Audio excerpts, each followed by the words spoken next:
Some of you are burying a relationship right now, and you're doing it with clean hands. Not rage, not yelling, silence. And you're calling it peace. But it's not peace. It's retreat, it's avoidance, it's self-protection dressed up like maturity. Because an unfaced offense doesn't disappear. It reproduces. What you won't face will grow teeth.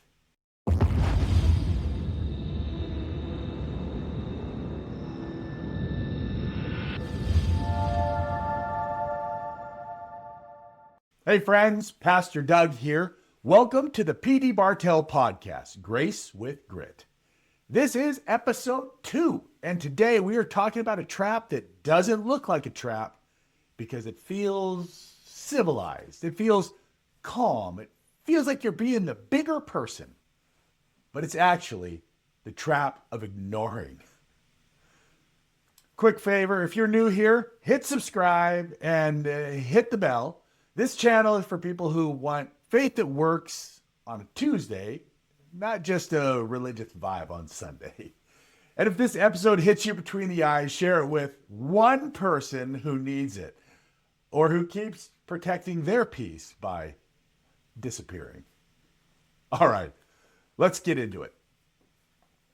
Here's the sneaky part. A lot of us don't explode when we're offended. We evaporate. We don't fight, we ghost. And we tell ourselves, I'm fine. But if you have to announce you're fine, you're probably not. I'm fine is often a doormat over a trap door. Ignoring doesn't heal, it hides. And what's hidden doesn't die, it grows. I've seen this everywhere. Church, family, workplace, friendships. I ran across a workplace survey that said over half of employees handle toxic situations by ignoring them, while only about a quarter actually confronted directly. So if you're sitting there thinking, I'm just not confrontational, you are in a big crowd. But listen, common is not the same thing as healthy. Let me ask it like this. When you get offended, do you go loud or do you go missing? I mean, some people shout it out and they want to deal with it now. And some people pout it out. They go quiet. They withdraw and they avoid. Shouters are like microwaves, fast and loud. But pouters are like crock pots, quiet, but it's slowly cooking everyone in the house. Either way, offense is trying to take you somewhere. And it is not somewhere good. Let's talk some Bible, but let's keep real life talk in here too. 1 Kings 19, Elijah has a massive spiritual win. And then one threat comes from Jezebel.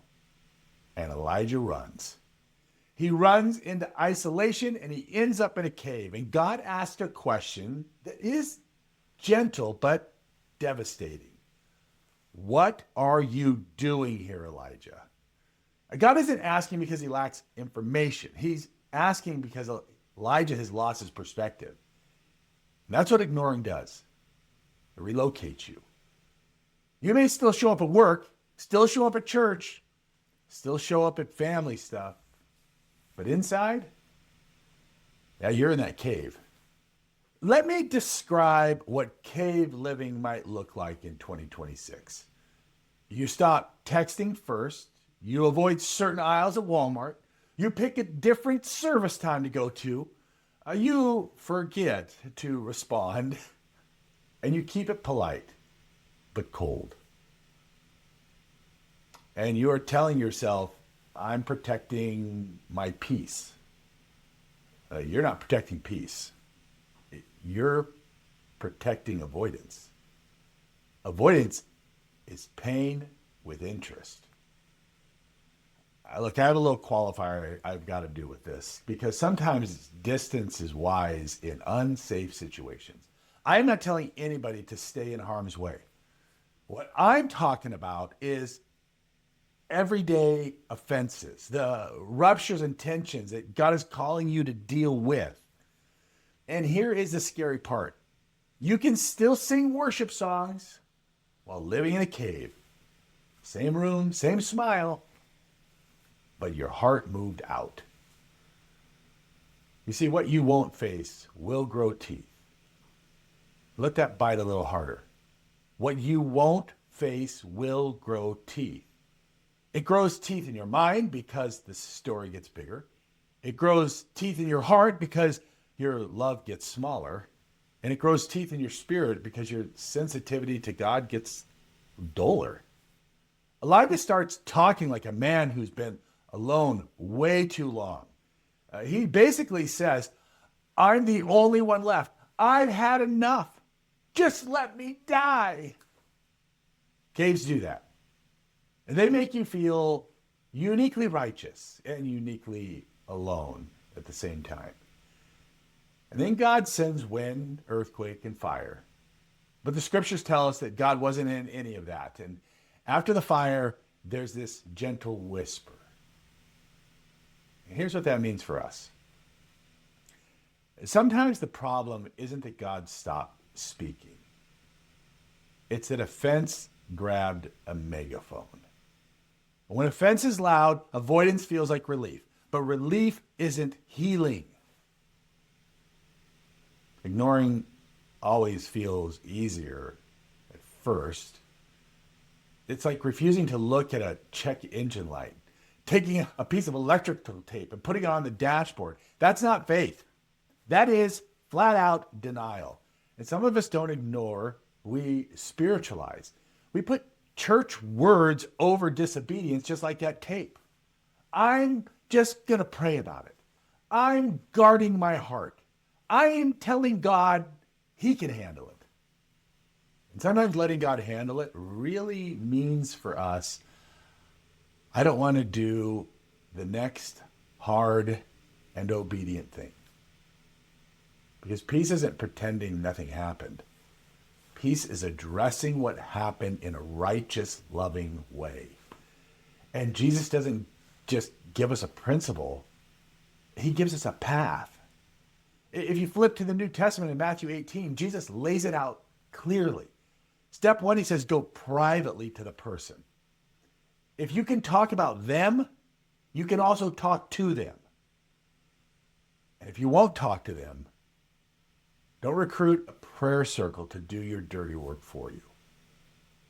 Step 2, if it doesn't resolve with step 1, take 1 or 2 others. Not a mob, not a posse, not the press corps, a mediator, a witness, a calm presence. Then step 3, if that doesn't work and it's serious and they still refuse, Jesus says involve the church community. Jesus values truth, and he values restoration. Here's an idea.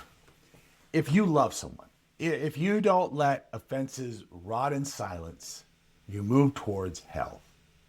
So let me give you something very practical. Let's start like this. Hey, this is going to be awkward, and my words might not come out perfectly, but I care about you. And I care about us. Then say, when you did this, I felt this. And can we talk about it? Not you always and you never, because you always and you nevers are relationship flamethrowers. I mean, if you came to mend a fence with someone, don't bring a blowtorch to it. Then ask the question, help me understand what's going on. Because sometimes what you assumed was intentional wasn't. Well, and sometimes it was. But either way, now you're dealing with truth, reality, not a story you've been rehearsing at 2 a.m. in the morning. And yes, it's going to be hard.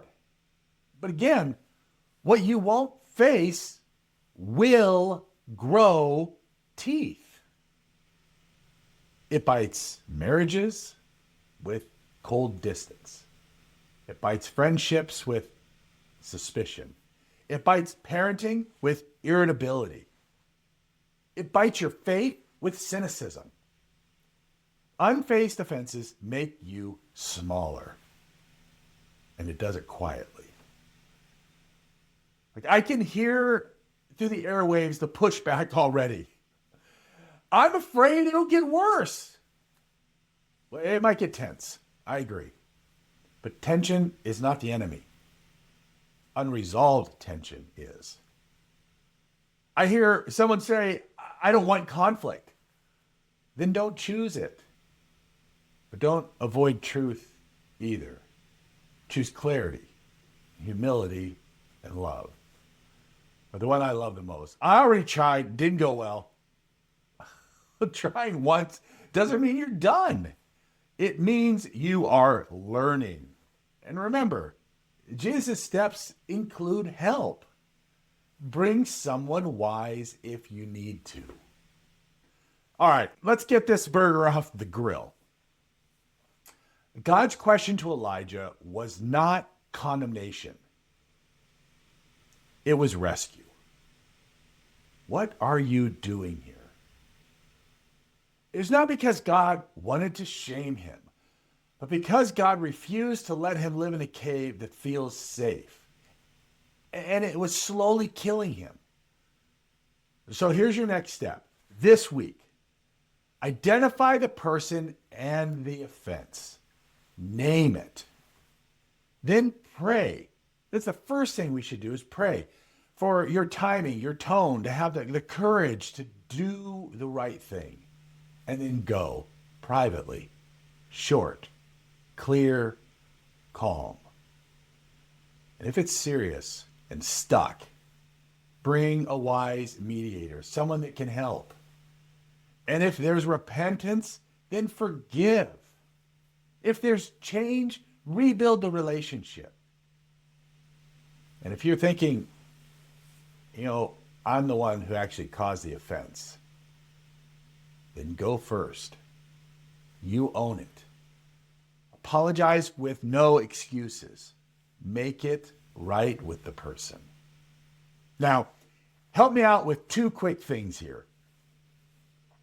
First of all, comment down below. Are you more likely to shout it out in the comments, or are you more of a pout it out kind of person? And then secondly, subscribe if you want more of this. Faith with grit and no fluff. I think that wraps it up. Look for the next episode on Thursday. Well, grace and grit, friends. See you next time.